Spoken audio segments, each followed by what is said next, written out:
Travis, Hello, sir. I look forward to talking to you every week. There's not even like a time when I say, I got to talk to Travis this week. Well, I you know what? always look forward to it. Yeah, me too. And I'm jealous because you're clearly just sort of there with your shirt buttoned down. I've got layers on even in my own home because it's dropping like crazy here in Southwest Georgia, which it's not common. I got a long sleeve shirt on and I'm already too hot in the middle of winter in sunny Southern California, brother. Wow. Yep. Color me jealous. I got my surf shorts on. Goodness. It's depressing. Oh, wow. Good to be alive. How are you? How's your new year moving along? It's moving along fine. I got lots of work. Things are good. God is good. I did a talk yesterday, 2 days ago, whenever Sunday was, yesterday. Yeah. And that went well at church, and things are good. I have a fabulous wife and a good life. There you go. It's always nice to have those. Yep. So, well, look, we were talking last week on the Trinity in the Old Testament. Yes. Let's continue that conversation. I think one way to go about it, we talked last week about the two powers of heaven. And that, of course, is the doctrine that was held by a minority of Jews before and after the birth of Christ, who were not Trinitarians, that's for sure, but they recognized at least two persons who were distinct from each other, who were appropriately called Jehovah. Yes. And it would seem that the charge of blasphemy, when Jesus says to the high priest who asked him, "Are you the Christ, the Son of the Blessed One?" Jesus says, "I am, and you will see the Son of Man sitting at the right hand of the power and coming in the clouds of heaven," alluding to Daniel 7:13 and 14, but also possibly alluding to this two powers doctrine. Mm-hmm. And I think that the best reading, most scholars do tend to think that especially if they're Christian, they tend to think that the best reading of the text just is the claim that when Caiaphas rends his robe and says, "You have heard the blasphemy," and they all condemn him to death, the blasphemy just is his claim to be someone who is equal to God. But I think understanding the two powers of heaven is a great way to further understand the context of what Jesus is saying, so that the blasphemy charge is you are in league with those people who see two powers in heaven. And even worse, you're claiming to be one of those powers. So in his book, Alan Siegel, does he talk about, I think you mentioned this, that this was labeled as heretical around 50 or 100 years after Christ because it just sounded too Christian. It sounded too Trinitarian. Yeah, and this doctrine is also alluded to in the later traditions, like what you find in the Mishnah and the Talmud. In fact, if memory serves, that's where it is condemned. So the Mishnah was laid down in writing around 200, and then the Talmud, the rest of it, the Gemara, that was laid down around the year 500. And so in the late to early Middle Ages, the Orthodox Judaism had evolved to the point where, this two powers doctrine must be rejected.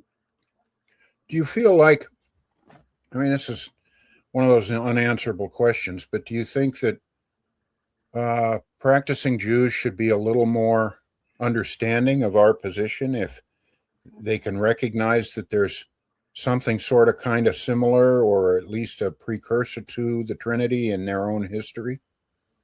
Should be, yeah.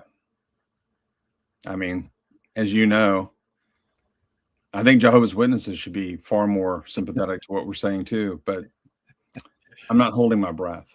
Yeah.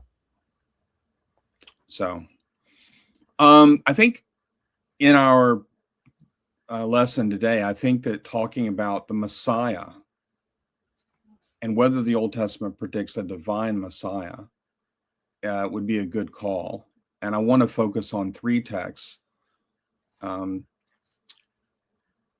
actually 4. Daniel 7. We're going to go back to that. But before we get there, I'd like to go to Isaiah 9:6, Isaiah 7:14, and Micah 5:2. Okay.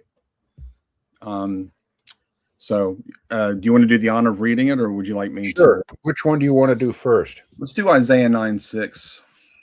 Okay. Let me get it up here.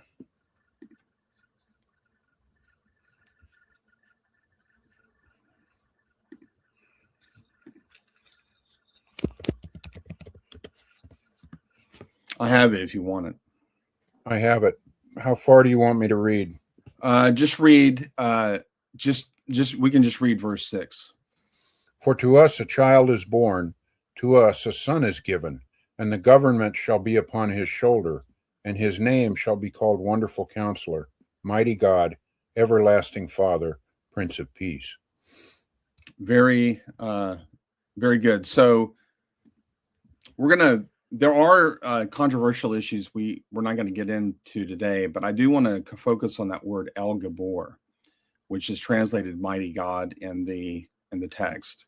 Okay. Now, notice he's called mighty God. And each of these names reveals some aspect of who the Messiah is. I guess I will open up the can of worms about the eternal Father. So some people think, well, that means that Jesus is the Father, and that now a kind of modalism is pressed.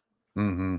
But eternal Father can have various connotations.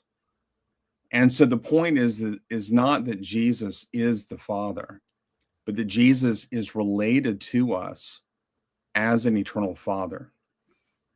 Isaiah will later say in Isaiah 53 that he will see his offspring.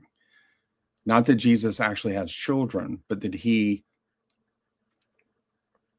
is the one through whom children are adopted into God's kingdom. Mm-hmm. And so it's an eternal Father in that sense. I just take it to mean he is. It doesn't say all of mighty God. It says mighty God. And if you have a Trinitarian understanding, it's going to be clearer that can mean he is divine in his own right. Mm-hmm. Very good. Yeah.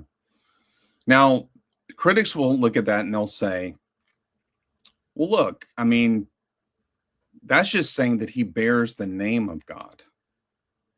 Like he's the mighty God in the sense that a lot of prophets and a lot of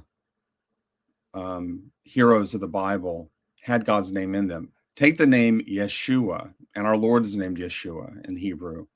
But there's another person named Yeshua, Joshua, and it means the Lord saves. Now, you don't think that Joshua, the great hero of the Old Testament, was God, but he did bear God's name. And so people will often look at these names and they'll say, that's just offering the characteristics of the Messiah such that God is truly with him and he acts like eternal Father to us, and he is the Prince of Peace. But all of that is through God's power, not that the Messiah is God.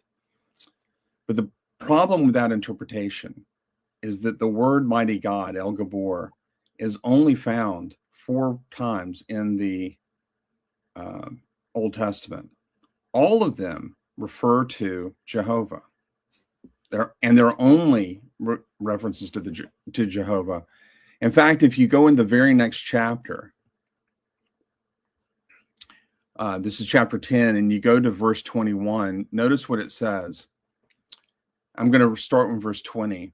Now it will be in that day that the remnant of Israel and those of the house of Jacob who have escaped will never again rely on the one who struck them, but will truly rely on Jehovah, the Holy One of Israel. A remnant will return, the remnant of Jacob, to the mighty God. So notice that in the very next verse, or the very next chapter rather, it's using the word mighty God as a reference to God himself. So if Isaiah 9:6 is not teaching that the Messiah is God, you would have to conclude that it's the only place where mighty God is used, El Gabor is used, where it doesn't refer to Jehovah. So what's more likely? That it does refer to Jehovah because it's used in this way and all the other texts is used, including the context of Isaiah 9:6, or that it just means something different than what all the other texts mean? Well, to ask the question is to answer it. And the argument the other way is it works too. No other prophet or even human being in the Old Testament is called this other than God. Right. Call this other than God. And since the Messiah is clearly in view here, he must be God. Now, right. If you just go to 2 chapters earlier and you go to Isaiah 7, and you and I have talked about Isaiah 7 before, but we'll just say verse 14, therefore the Lord himself will give you a sign. Behold, the virgin is with child and is bearing a son, and she will call his name Emmanuel. And Matthew goes out of his way to interpret what Emmanuel means. It means God with us. Mm-hmm. Now, you could possibly argue that in Isaiah 7:14, that's just a divine title given to the child, not meant to convey anything about the child's essence. It's only meant to convey something about the child and God's desire to be with him. That's a possibility. And or the child is a symbol that represents God's presence with his people. Now, I've done a lot of study on Isaiah 7:14. And it's a long, drawn-out argument. Critics will say that the word Alma, translated virgin, doesn't mean virgin. It just means a young woman. Mm-hmm. And so this is just a natural birth of a normal child. They will also point out that the context strongly suggests that this is not messianic. It's just talking about a war that was going on at the time and has nothing to do with long-term messianic prophecy, especially if you're talking about something that happened 700 years later. Now, we've talked about this in our show, so I'm not going to develop the point except to say we have defended the idea that Alma means virgin. And given the supernatural birth of this child, it's strongly suggested that this child is more than just a human. And when you link Isaiah 7 with Isaiah 9, clearly the mighty God, the child who's a Prince of Peace in Isaiah 9, who is the Messiah, is the very child of Isaiah 7:14. Mm-hmm. You have a kind of double warrant coming out of Isaiah suggesting that the Messiah is God. If I look this verse up in a Bible version that a Jew would read, how is that word translated? It is often translated young woman. Okay. Right. And are there English Christian translations that translate it young woman? Yes, the New Revised Standard Version will translate it as young woman.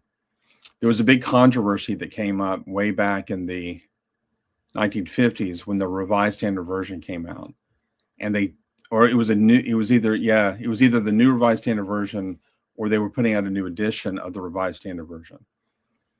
And the reason there was controversy is because the Revised Standard Version chose to translate Alma as young woman. And Cyrus Gordon, who was a Jewish scholar, wrote a very brief essay where he went after the Revised Standard Version.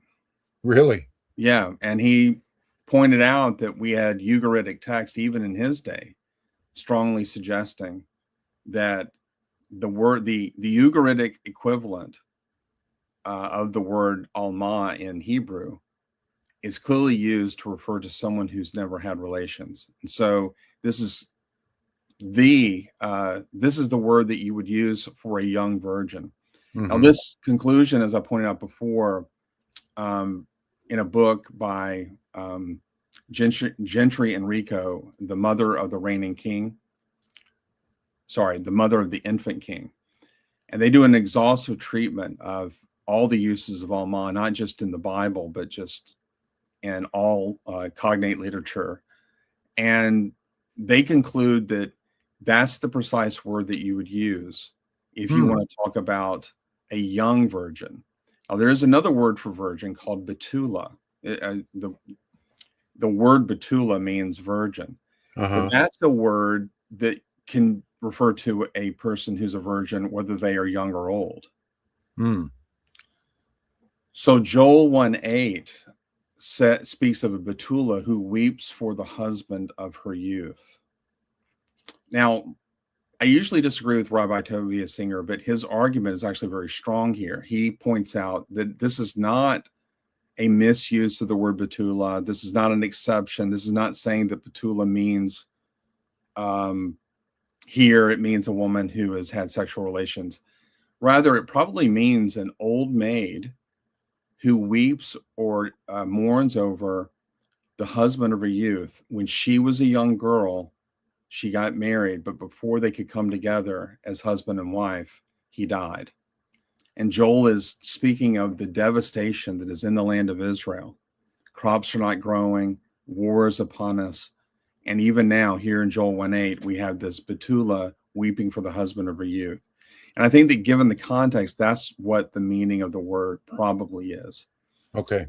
And yet, that doesn't destroy the point, because this would mean that betula is the appropriate word to use when you're talking about an older virgin. Alma would not be appropriate. Alma is for the young virgin. And so because there's that distinction between a virgin of any age for which betula could be used, and Alma is reserved only for young damsels, young women who are virgins, those who are of marriageable age, it's appropriate that Isaiah would have chosen Alma to indicate that the girl who's going to bear the Messiah is going to be a relatively young woman. Yeah. Who is a virgin. That makes sense, especially when you put it together with all the other the verses. Right. Travis, is it fair to say, this may be a difficult question to answer, but is it fair to say that all of the passages in the Old Testament that we believe as Christians refer to the Messiah, that reading them as the Messiah is a easier, more natural way to read the text than reading them as someone else? I believe so, yes. I think that when you're looking at a text like Isaiah 9:6, everybody grants that that's the Messiah. When you're reading a text like Isaiah 7, I will agree that it's not clear, but there are clues that get you there. Yeah. And we've talked about this before, but J. Warner Wallace, he wrote a book called Person of Interest, which covers the issue of messianic prophecy. And he gave a distinction that has really helped me. Okay. He gave a distinction between what is clear and what he gave the distinction between a clear prophecy and a cloaked prophecy. Now that's weird, right? So what is the difference? A cloaked or a clear prophecy would be like the one we're about to look at. Micah 5:2, clearly the Messiah is going to come and he's going to be born in Bethlehem. Right. Can't get clearer than that. But then you have a cloaked prophecy. And that would be one where, even though the original intent was this is the Messiah, it is cloaked in its reception. So the author intends for it to be of the Messiah, but the audience hears it differently. So I guess there are examples of this. A good one would be Isaiah 53. When you read through it, it's not absolutely clear that this is a messianic prophecy. It's a cloaked prophecy. Yeah. But in light of Christ's coming, when you go back and read it, it becomes clear. Now, first of all, is that a contrived distinction? And then why would God do that? I was just going to ask you that. I have an opinion. You want to Sure. hear my opinion? Yeah, please. I have two. One is Mike Heiser's opinion, and that is that God was hiding the truth from people because the spirit world also reads this material, and he did not want some details of who the Messiah was going to be that clear. He wanted Right. to leave that a mystery. But Right. and then the second reason I think is I think this idea of taking our faith on faith, there's a real powerful lesson in there. I think there's a sense in which God leaves it up to us.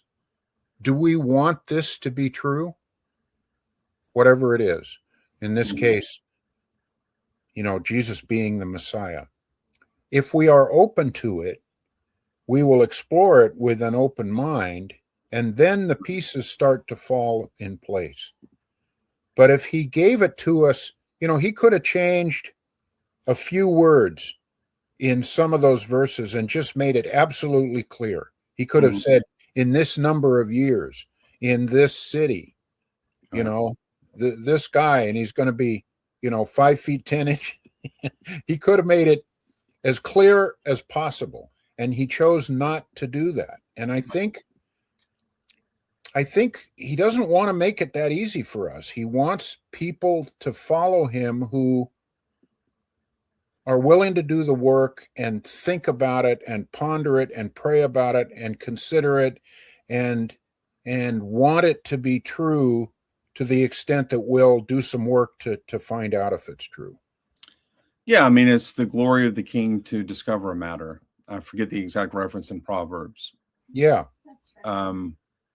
Yeah, I agree with that. And I would also add, I mean, I think that Isaiah 7:14 fits into cloak prophecy as well. Like, what if it was absolutely clear that not just a virgin is with child, a virgin will become pregnant, in other words. Yeah. But that she will become pregnant without losing her virginity. What if that was absolutely clear in the text?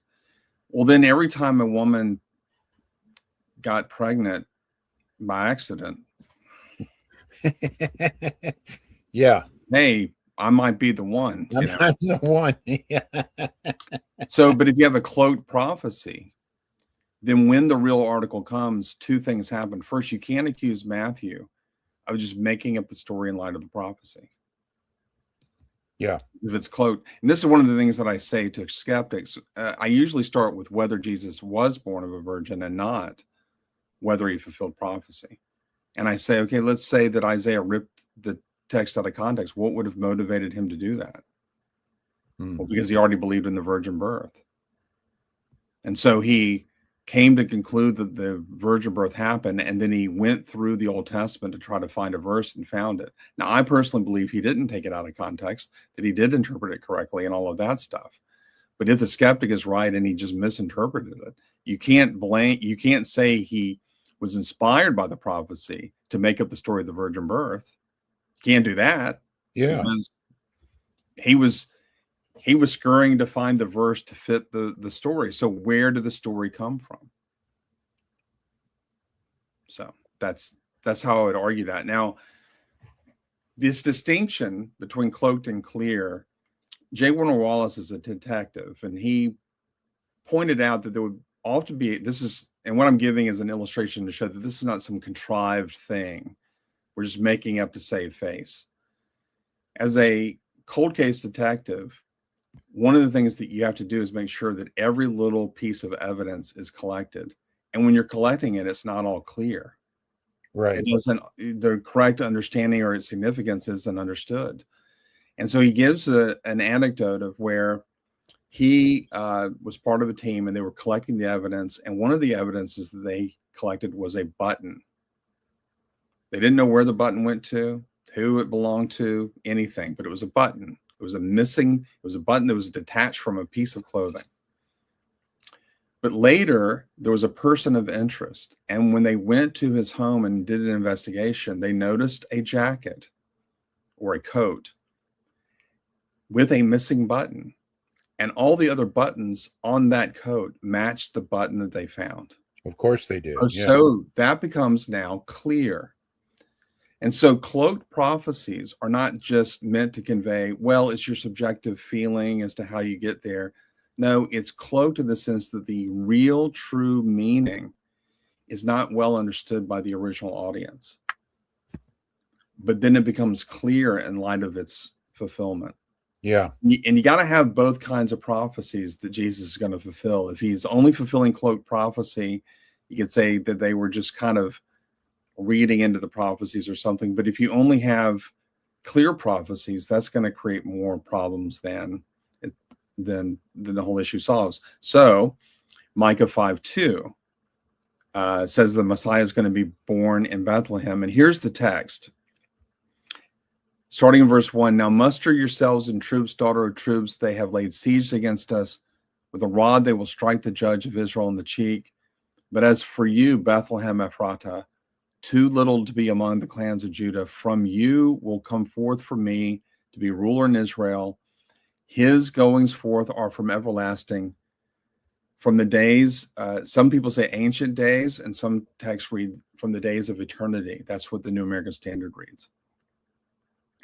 So it's at least saying that the Messiah's activities precede his birth. Mm-hmm. And so this is another indication that this person is more than a man. It's not clear in Micah 5:2 that we're dealing with a divine person. But we can at least say he's not just merely human. Travis, are there I know there's a million Jewish commentaries on all of this stuff before Christ. Mm-hmm. What do they say about some of these verses that we take as indications of the Messiah? Do any of them agree with that?